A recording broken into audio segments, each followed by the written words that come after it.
There is a kind of pain that no word can describe. It is the quiet, tearing emptiness that follows when someone you love is gone. It is the strange stillness in a room that used to be full of laughter. Every heart, no matter how strong, must one day face this truth, that all who are born will one day die. Yet when it happens to us, we often feel like the world has broken its promise. This story begins with that same pain. Long ago, in the time when the Buddha walked upon the earth, there lived a young woman named Kisā Gotamī. She was not rich, nor powerful, nor famous. She was simply a mother whose entire world was the small beating heart of her only child. Her love was deep and pure, and in that love she found joy greater than any treasure. But one morning, that joy suddenly vanished. Her little boy, her only child, fell sick and died. No one could console her. She could not accept what had happened. She held her child close to her chest, calling his name, begging him to wake up. She thought, there must be some medicine, some healer who can bring him back. The idea that death could be final was too painful to believe. So she wrapped the lifeless body in a small cloth and ran through the streets, asking everyone she met, "Please, give me medicine for my child." Some looked at her with pity, others with fear. A few tried to tell her the truth, that the boy was gone and could not return, but she could not hear them. Her mind refused to understand. She was lost in a storm of grief, a storm that so many of us have known in different forms. When we lose something or someone precious, we cling to the past, wishing that what has changed could somehow be the same again. At last, someone in the crowd looked at her with kindness and said softly, "Go to the Blessed One, the Buddha. He has the power to help you." And so began her journey, not a journey to bring her child back to life, but a journey to discover what life and death truly mean. This is the story of how pain became wisdom, and how a mother's heartbreak became the doorway to peace. But before we walk with Kisā Gotamī, let us pause and reflect. Every person who has ever been born must someday face the moment when what they love fades away. Everything that we call mine, our family, our youth, our possessions, even our own body, will eventually change and pass. The Buddha taught that this truth, though painful to face, is the key to awakening. He called it the truth of impermanence. Nothing in this world stays the same for long. The flower blooms, then fades. The sun rises, then sets. Life appears, then disappears, like a candle flame flickering in the wind. Yet within that constant change, there is also a path to freedom. When we understand that nothing can be held forever, we begin to let go. We learn to love more deeply, not by clinging, but by understanding that everything we love is a gift for only a moment in time. The story of the mustard seed, the story of Kisā Gotamī, is not only about death. It is about the wisdom hidden inside every loss. It is about how the heart, a mustard seed, and the awakening that lies on the other side of sorrow. Before the storm of grief came into her life, Kisā Gotamī was known in her small village as a quiet and gentle woman. Her family was poor, but her heart was rich with love for her child. From the moment her son was born, her world revolved around him. His laughter filled their small house like sunlight, and even the hardest days felt bearable when she saw his smile. To her, he was not only a child, he was hope itself, her reason to live. But one day that small boy fell sick. At first, it seemed like a common fever, something that would pass with rest and care. She stayed awake through the nights, cooling his forehead, whispering soft prayers for him to recover. But the fever only grew worse. His small hands grew cold, his breath shorter. Then, one morning, as the first light of dawn touched his face, his tiny chest stopped moving. At first, she thought he had only fallen into a deep sleep. She shook him gently, called his name again and again, but he did not answer. Her hands trembled. The world seemed to freeze. Then, when the truth finally began to enter her mind, she screamed. It was not the cry of anger or pain, but of a heart breaking into pieces. Her neighbors heard her and came running. Some tried to comfort her, telling her to let the boy go, that his life had ended. But she would not listen. She held the child close, as if her warmth could bring him back. "He is not dead," she said again and again. "He only needs medicine. Someone can cure him." Hours passed, then days. She refused to eat. She refused to sleep. She refused to believe what everyone else already knew. The little body in her arms began to grow cold, yet her heart still burned with desperate hope. With eyes swollen from crying, she walked out into the streets. She knocked on every door she could find. Her voice was hoarse, trembling, but she kept asking the same thing. Please, do you have medicine for my child? Please help me. Some people pitied her and turned away, unable to bear the sight. Others scolded her gently, saying, Poor woman, your child is gone. No one can bring him back. But she could not hear them. Her mind was trapped between love and denial. Every time she looked at her child's face, she imagined he would open his eyes again. In the market, people whispered as she passed by. The woman who had lost her mind, who still carried her dead son in her arms. But Kisā Gotamī was beyond shame, beyond reason. She was a mother who had lost the meaning of life. The sun rose and set, and still she wandered. The dust of the road covered her feet. Her clothes were torn. She no longer cared about anything except finding someone who could save her child. Finally, one evening, as the sky turned red with the setting sun, she stopped near the edge of the village. An old man was sitting by the roadside. He looked at her with calm, gentle eyes that seemed to see not just her pain, but the truth behind it. My dear, he said softly, I can see your heart is broken. But there is one who can help you. Go to the Buddha. He is staying in the monastery not far from here. He has the wisdom to heal what no doctor can heal. The name struck her heart like a spark in the dark. The Buddha, she repeated. She had heard people speak of him. The awakened one, the teacher of peace, the one who understands all suffering. Hope flared in her chest again. Maybe, she thought, this holy man truly could bring her child back. Maybe he would know the secret that others did not. She thanked the old man and hurried toward the monastery, still carrying her son. Her steps were heavy, but her heart was filled with desperate faith. Night had fallen by the time she reached the gate, but the lights of the monastery still burned gently, like stars in the dark. She stood there for a moment, unsure, trembling. Then she whispered to the sleeping body in her arms, Hold on, my little one. The Buddha will make you well again. And with that fragile hope, she stepped into the quiet grounds of the monastery, not knowing that what she was about to receive was not the medicine she wanted, but the truth she needed. The night air was still, the world silent except for the sound of her bare feet on the stone path. Somewhere in the distance, a bell rang, slow, calm, and clear, as if calling her from illusion toward awakening. Her journey to the Buddha had begun. The night was quiet when Kisā Gotamī reached the monastery. The stars hung low above the trees, and the wind whispered through the leaves like a soft chant. She walked slowly toward the main hall, clutching her child in her arms. The flickering oil lamps cast long shadows on the ground, and in that dim light, she saw a group of monks sitting in stillness. Their faces were calm, peaceful, untouched by the storms that had torn her heart apart. One of the monks noticed her standing at the entrance. Her hair was tangled, her eyes swollen from crying, and her arms held the small, lifeless body of her son. The monk rose and came to her gently. Sister, he said, why have you come at this hour? Her voice trembled as she answered. Please, I was told the Buddha is here. They say he can heal any suffering. My child is sick. Please, let me see him. The monk looked at her with compassion. He understood at once what kind of pain she carried. Without another word, he guided her toward a small hall at the back of the monastery, where the Buddha often stayed at night in meditation. Inside, the air was still. The Buddha sat quietly upon a simple mat, eyes half closed, his presence calm and radiant. A faint smile rested on his lips, not a smile of amusement, but of deep understanding. When Kisā Gotamī entered, she felt something she could not describe. The noise in her mind, the screams, the confusion, the hopelessness, began to quiet just a little, as if her heart had recognized something. Peaceful for the first time since her child's death, she fell to her knees before him, tears streaming down her face. Blessed One, she cried, you are known as the great healer. Please, give me medicine for my child. Please bring him back to life. The Buddha looked at her for a long moment. His eyes were filled not with pity, but with gentle wisdom.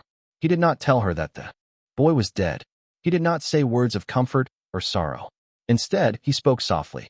Go into the town, my daughter, he said, and bring me a handful of mustard seeds.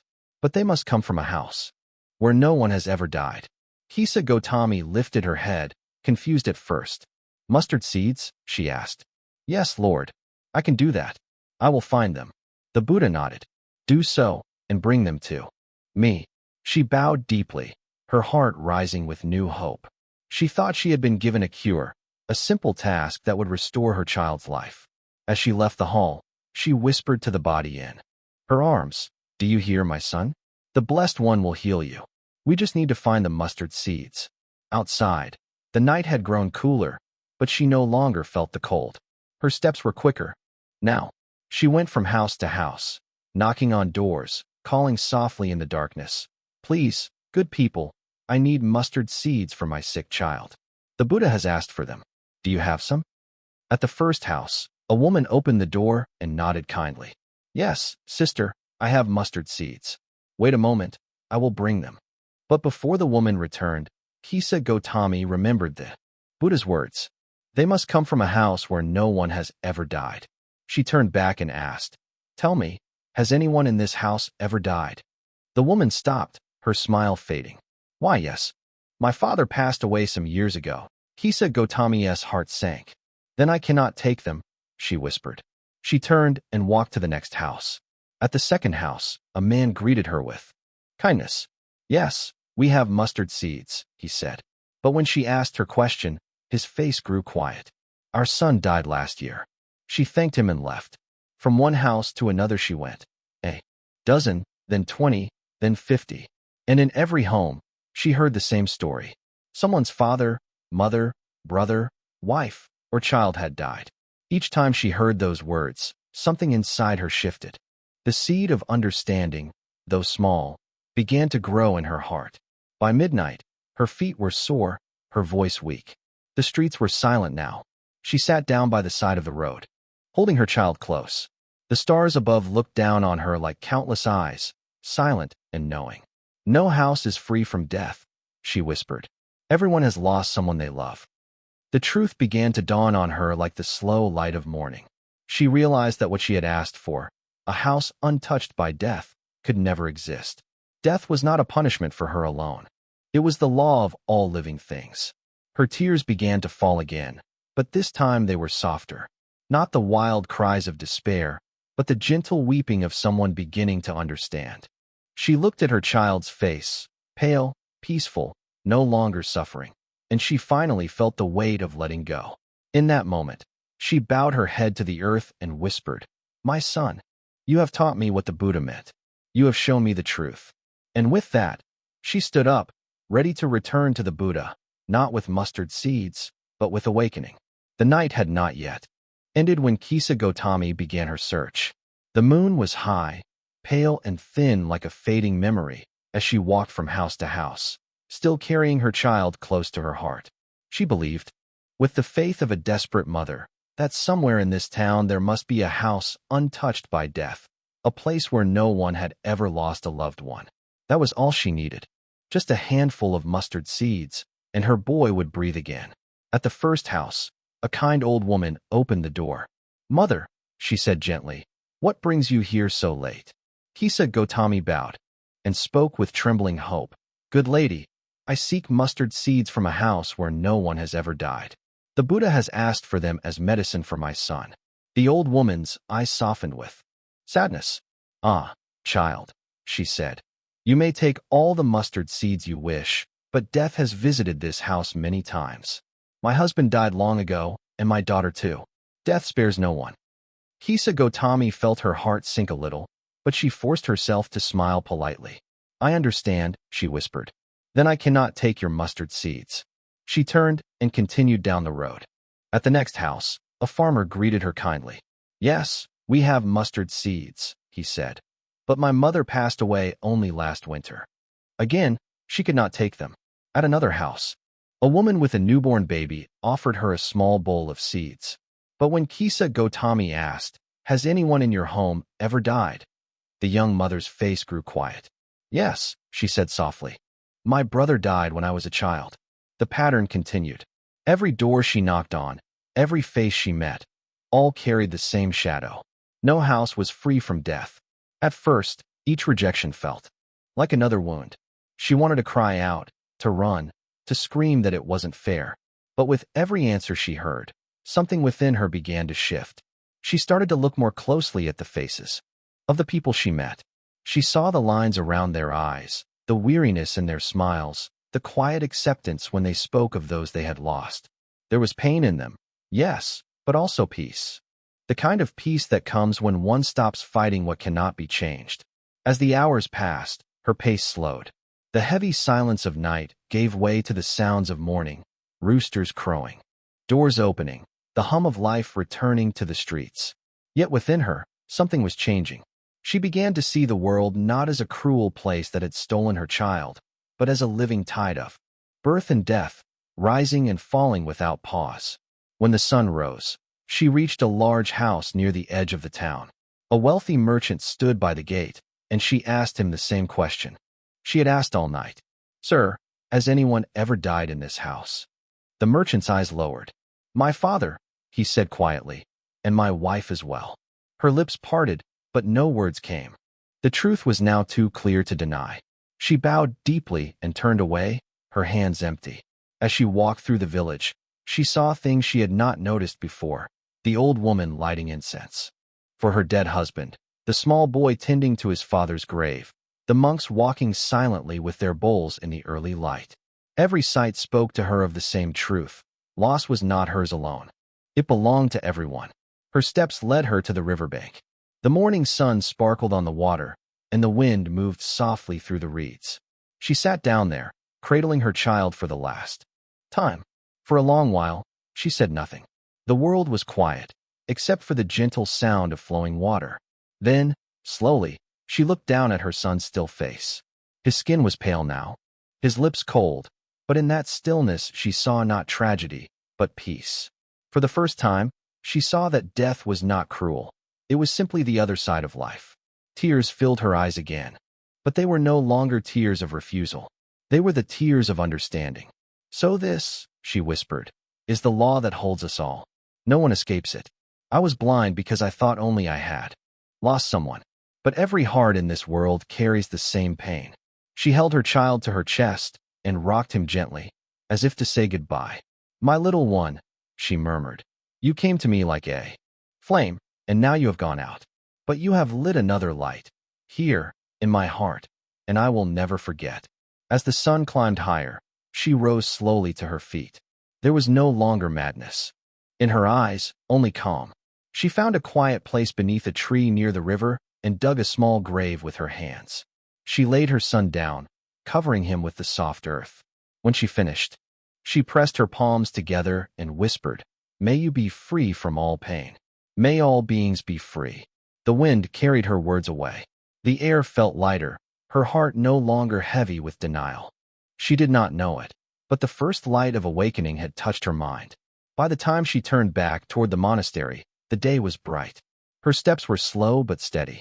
She no longer walked as a desperate mother searching for a cure, but as a student returning to her teacher, ready to hear the truth she had once been too blind to see. In her hands, she carried no mustard seeds. Yet she held something far more precious, the understanding that every life, every love, and every breath is borrowed time. Nothing truly belongs to us, and yet that does not make life empty. It makes it sacred. The path ahead was clear now. She would go back to the Buddha, not to ask for the life of her son, but to learn how to live without clinging to what must pass away. And as she walked beneath the bright sky, she whispered quietly, "No house is free from death, but every heart can be free from sorrow." When Kisā Gotamī returned to the Buddha, she was no longer the desperate woman who had run through the streets clutching her child. Her face was pale and quiet. Her eyes, though still wet with tears, now carried a strange kind of calm. She placed the little body of her son at the Buddha's feet and bowed deeply. For the first time, she did not ask for medicine. She simply said, "I could not find a single house untouched by death." Her voice trembled, but there was understanding in it. The search that had begun in madness had ended in truth. The Buddha looked upon her with eyes full of compassion, not pity. He saw that her heart had begun to open. to wisdom. And he said gently, "You have now learned what all must learn, that death comes to all beings. The wise, seeing this clearly, do not cling to what must pass away. They understand that to be born is to die, and to die is to be born again in another form, for as long as craving holds the mind." The woman listened in silence. The words were simple, yet they reached deeper than any medicine could. They did not take away her sorrow, but they transformed it. The same pain that had once burned her now became the fire that lit her understanding. She realized that her child's death was not a punishment, nor a cruel act of fate, but a mirror reflecting the nature of all life. Everything that arises must cease. Every joy, every face, every breath, all are part of a great, flowing river that never stops moving. As she sat before the Buddha, her tears began to fall again, but this time they were different. They were not tears of denial or protest. They were tears of release. The heavy weight that had bound her heart for so long began to loosen. She whispered, "I understand now. My child was not mine to keep. He was a gift that came and went, like a rainbow after the rain." The Buddha smiled softly. "Just so," he said. "When one sees the world as it truly is, changing, fragile, and without a lasting self, one finds peace even in the midst of sorrow. Attachment is the cause of grief, and understanding is the end of it. What is born will die, what is gathered will scatter, what is built will fall apart. Yet within that truth, there is freedom. When you no longer cling, nothing can truly be lost."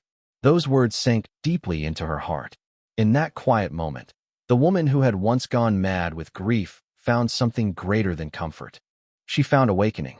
She did not erase her love for her child. Instead, she saw that love in a new light. It was no longer possession, no longer a desperate grasping to hold what could not be held. It became compassion, a love that understands, a love that lets go. From that day, Kisā Gotamī became a follower of the Buddha's path. She left behind her home and wandered with the community of seekers. People said she moved with a calm presence, her face serene like a still pond. She often sat quietly among the trees, teaching others through her own example that peace does not come from escaping pain, but from understanding it. The story of Kisā Gotamī is not only the story of one woman. It is the story of all who have ever loved and lost. Each of us, in our own way, carries the same lesson inside. We are born into a world that changes moment by moment, yet we keep trying to make it stay the same. We hold on to people, places, and memories as if they could last forever. And when they fade, we suffer. But when we see that change is not our enemy, when we open our hearts to the truth that nothing truly belongs to us, we begin to taste a deeper kind of peace. The Buddha's wisdom is not about rejecting love or life. It is about learning to see them clearly, as gifts that come and go, as experiences that rise and fall like waves upon the ocean. To understand impermanence is not to become cold or detached.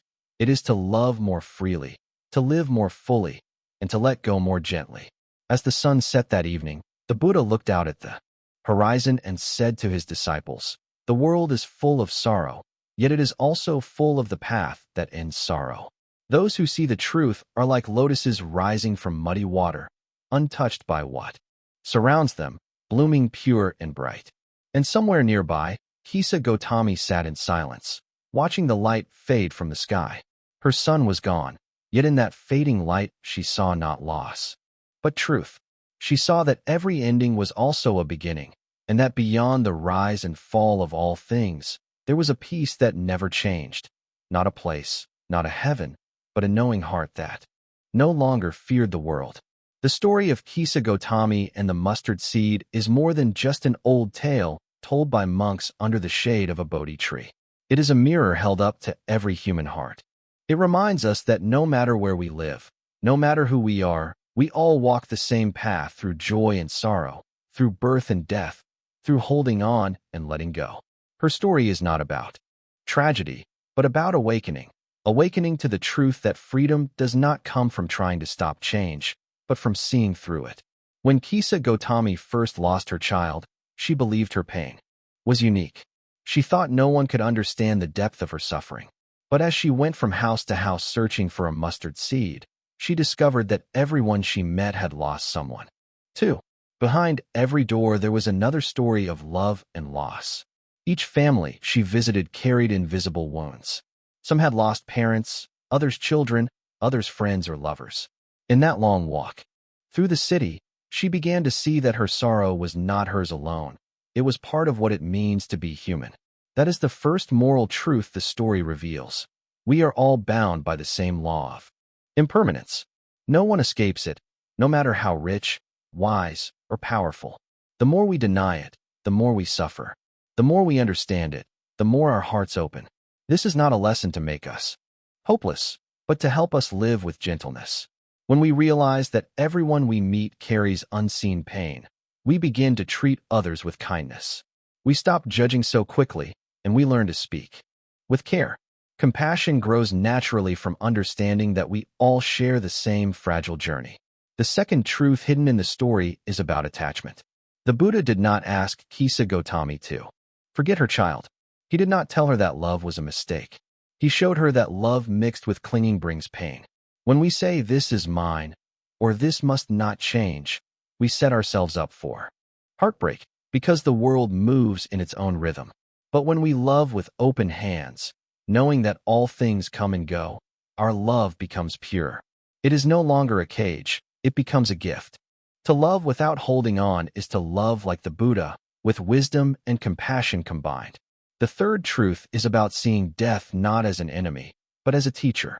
Death is not something outside of life, it is part of life itself. It reminds us that every moment we breathe is precious. It tells us not to waste our time chasing things that will fade.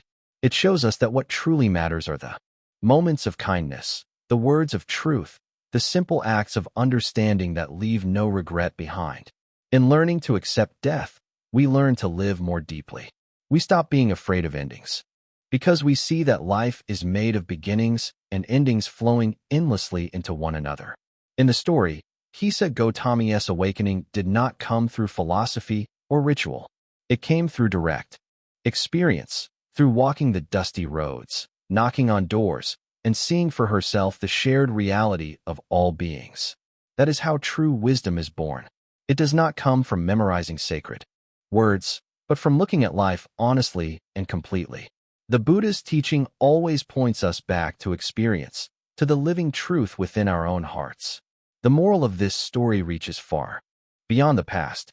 In our modern world, we still struggle with the same fears that haunted Kisā Gotamī. We lose people we love. We grow old. We watch things we built fall apart.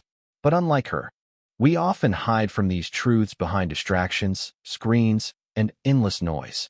We fill our lives with movement, so we do not have to feel the stillness of loss. Yet the same path she walked remains open to us. When we stop running and dare to face the truth directly, we too can find peace. The Buddha's message is timeless. Everything changes, and in that change lies both our suffering and our liberation. When we fight against change, we create sorrow. When we understand it, we find freedom. This is the heart of the moral story. Not to fear death, not to cling to what will fade, but to live each day awake, kind, and aware that nothing truly belongs to us. Kisā Gotamī's tears did not disappear. They became clear water that reflected wisdom. Her loss did not destroy her. It opened her heart to something infinite. Her child, though gone, became her teacher. Through him, she learned that love and loss are not opposites, but two sides of the same truth. To love deeply is to face loss. To face loss with understanding is to awaken. So when we remember this story, let us not stop at the sadness of a mother's grief. Let us see what she saw, that impermanence is not cruelty, but nature itself. Let us hold those we love with tenderness, knowing they cannot stay forever. Let us meet each day as if it were both the first and the last. And when change comes, as it always will, let us bow to it with the same wisdom that once rose in her heart. All that is born will die, and in knowing this, I am free. The story of Kisā Gotamī may have happened more than 2,000 years ago, yet its echo continues to move through time. It speaks softly across the centuries, not as a tale of sorrow, but as a whisper of truth, the kind that waits quietly in every human heart, waiting to be remembered. Her journey from madness to understanding is the journey we all must one day take, whether we walk through deserts or city streets, whether we wear robes or simple clothes. It is the journey from holding on to letting go, from blindness to seeing clearly, from fear to peace. The mustard seed she sought was never meant to heal her child's body. It was meant to heal her heart. And in a way, she did find it, not in the hands of others, but within herself. The true mustard seed was wisdom, the tiny seed of awakening that grows only in the soil of experience. Once it takes root, it changes everything. The same world remains, but the eyes that see it are no longer the same. Imagine the quiet night after her meeting with the Buddha. The city sleeps. The stars are scattered like dust across the dark sky. Kisā Gotamī sits outside the monastery, beside a small oil lamp. The body of her child rests peacefully. Nearby, ready to be given back to the earth. The flame trembles in the wind, but she no longer tries to protect it.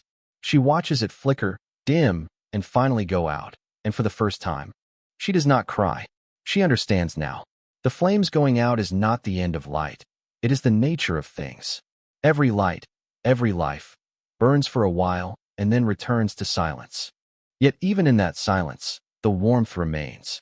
In that moment, her heart becomes wide as the sky. She feels love for her child, but also for every mother, every father, every being who has ever suffered loss. Her pain has turned into compassion. Her grief has turned into understanding. She no longer asks, "Why me?" because she sees that there is no me separate from the rest of life. Everything rises and falls together, every joy, every tear, every breath. The Buddha once said, "All conditioned things are impermanent." When one sees this with wisdom, one turns away from suffering. Kisā Gotamī saw it not with her ears, but with her heart. And from that seeing came peace, not a peace that hides from the world, but a peace that understands it completely. Her story remains as a lamp for us today. When we lose someone dear, we can remember her walk through the city, each door she knocked upon, each face that shared her pain. When our hearts break, we can remember that behind every smile we meet, there is another story of loss. And when we find ourselves clinging to what cannot stay, we can remember her final lesson: to love without owning, to live without fear, to let go without despair. The Buddha's voice still echoes through this story. It speaks in the quiet between our thoughts, in the pause after a deep breath, in the moment we stop running and simply see things as they are. It reminds us that the end of sorrow is not far away. It is here, in understanding. When we see the impermanence of all things not as tragedy, but as truth, we awaken to a beauty that never fades. So let the story of Kisā Gotamī be told again and again. Let it reach those who mourn, those who fear, those who cannot accept change. Let it remind them that nothing is ever truly lost. Every love, every life, every moment becomes part of a greater wholeness. One day, when the time comes for us to say goodbye to what we love most, may we remember her journey. May we walk the same road with gentleness. And when our own light begins to flicker, may we meet that moment with a quiet smile, whispering as she once did, "All that arises will pass away, and in this knowing, there is peace."